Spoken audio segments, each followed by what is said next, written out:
Howdy, Full Metal Cowboy Straight shooting a review of Queen's self-titled debut album.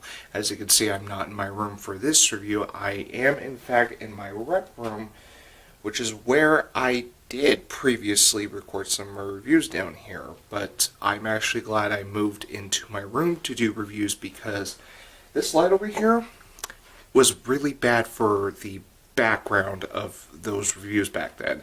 And I actually used to sit right about here in front of my camera alongside some things that I put my camera on top of. So why am I doing down here again, you may ask, but in a different position?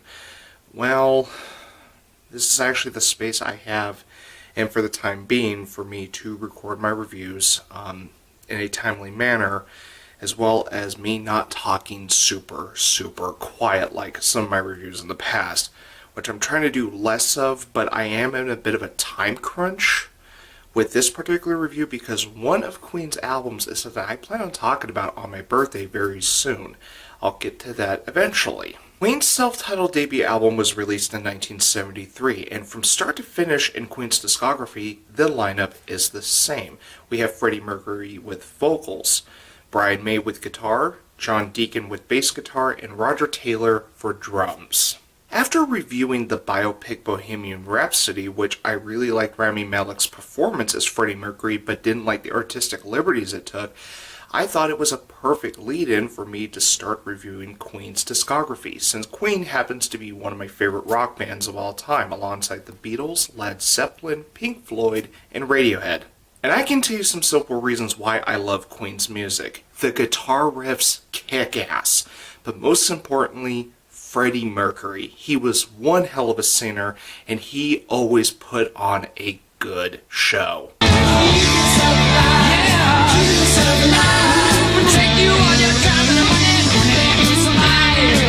Queen's self-titled debut album kicks off with Keep Yourself Alive, which proves already what Queen is capable of.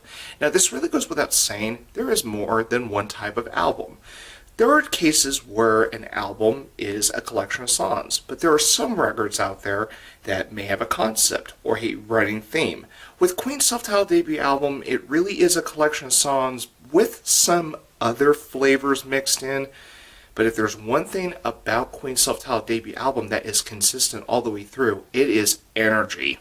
Now, while there are other options into getting into Queen, I think Keep Yourself Alive is a great starting point for Queen's discography because of the chemistry between all members of Queen.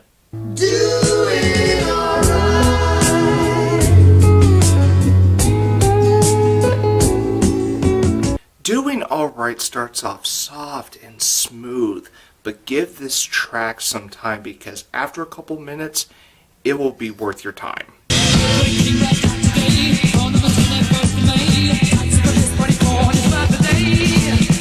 I got into Queen thanks to some compilation CDs that I had floating around in my house for a long time, and I would like to know, why is Great King Rat not featured in any of these compilations? It is such a catchy damn song. Maybe it was because of time constraints, I don't know. Maybe it's the lyrics "son of a whore," which I could see why radio stations wouldn't include them. Whatever. It is such a great track for Queen's self-titled debut album. One of my favorites, actually.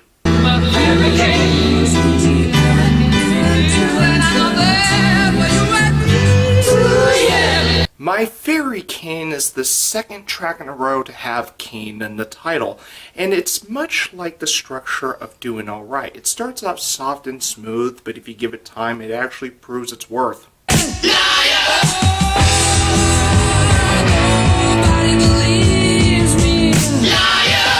While Keep Yourself Alive and Great King Rat are great tracks in Queen's self-titled debut album, there is a third great track in this album worth salvaging from Queen's self-titled debut album, and that is Liar.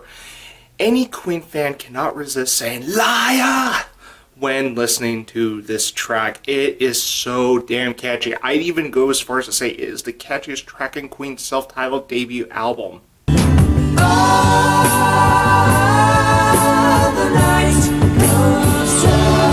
And then there's there's The Night Comes Down, which is personally my least favorite track in Queen's self-titled debut album.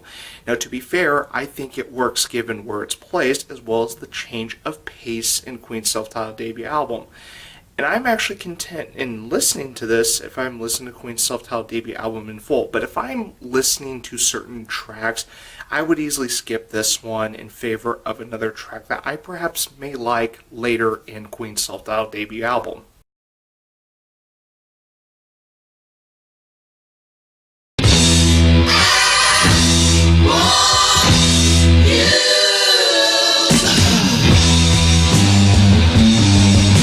Queen's self-titled debut album is full of catchy hooks, and Son and Daughter is no exception. It also has kick-ass guitar instrumentation, which again has been proven with earlier tracks in Queen's self-titled debut albums, so this is another great one too.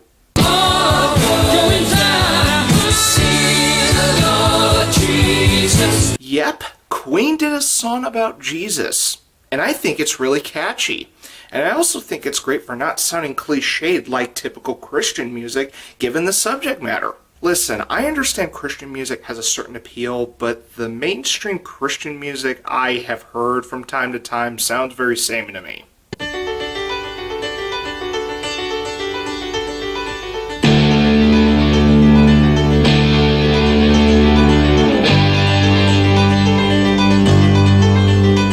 You might be more familiar with Seven Seas of Rhye in Queen 2, which is more complete than this version.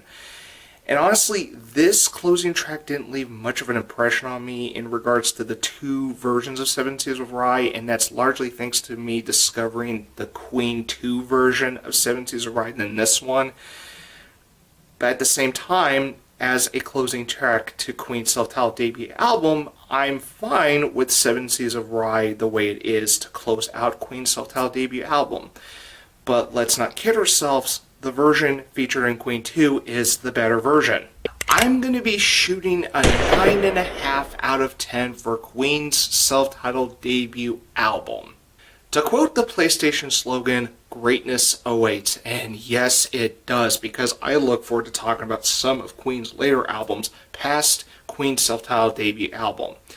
Especially its third and fourth one. Oh yeah! But I gotta get through Queen 2 first before I talk about some great Queen material. So until then, I will be reloading for my next review. So until then, I'll see you later.